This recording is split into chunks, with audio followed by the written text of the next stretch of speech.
Pelaksanaan pencoblosan pemilu legislatif tinggal hitungan hari. Namun sejumlah surat suara di KPU Kabupaten Demak yang mengalami kerusakan setelah dilakukan penyortiran hingga saat ini belum mendapat ganti dari KPU Pusat. Dari total 3.386.137 surat suara DPR RI, DPD, DPRD Provinsi, dan DPRD Kabupaten yang diterima KPU Kabupaten Demak beberapa waktu lalu, sebanyak 23.996 surat suara ditemukan rusak. Kerusakan meliputi 3.555 lembar surat suara DPR RI, 7.957 lembar surat suara DPD, 4.792 lembar surat suara DPRD, dan 7.670 lembar surat suara DPRD Kabupaten. Selain surat suara, KPU Demak juga masih kekurangan sampul 5S1. Keberadaan sampul 5S1 juga sangat vital karena sampul tersebut untuk tempat berita acara dan C2. Kami tidak khawatir karena memang proses sudah dilalui dan saya yakin bahwa ketika kita minta surat suara itu pasti akan diberi. Dan karena saya kira waktu 8 hari itu masih cukup untuk hanya tinggal surat suara itu.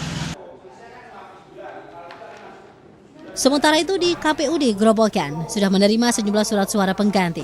Namun saat dilakukan proses penyortiran dan pelipatan, kembali petugas menemukan sekitar 17 surat suara rusak, mulai dari robek, terkena tinta, hingga berlubang. Jumlah tersebut dimungkinkan masih akan bertambah karena proses pensortiran masih berjalan. Hari ini itu kita mensortir kekurangan surat suara sebanyak 21.994. Jadi targetnya nanti malam harus sudah selesai, besok kita distribusikan ke masing-masing PPK. Jadi sampai saat ini kita belum tahu apakah nanti kurang atau tidak karena masih dalam proses sortir, sehingga kiriman surat suara yang baru ini yang rusak berapa, yang baik berapa juga belum kita. Tetapi sampai tadi malam baru sekitar 17-an lembar yang rusak.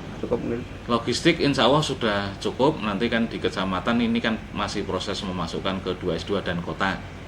Sebelumnya KPUD Grobogan sudah mendistribusikan surat suara baik DPR, DPD maupun DPRD ke tingkat PPK di tingkat kecamatan. Mulai hari ini juga sudah mulai proses pengepakan logistik untuk didistribusikan ke TPS. Mengingat waktu yang semakin mepet, ditargetkan esok sore semua logistik harus sudah selesai proses pendistribusiannya. Ismail Santos Prakoso melaporkan.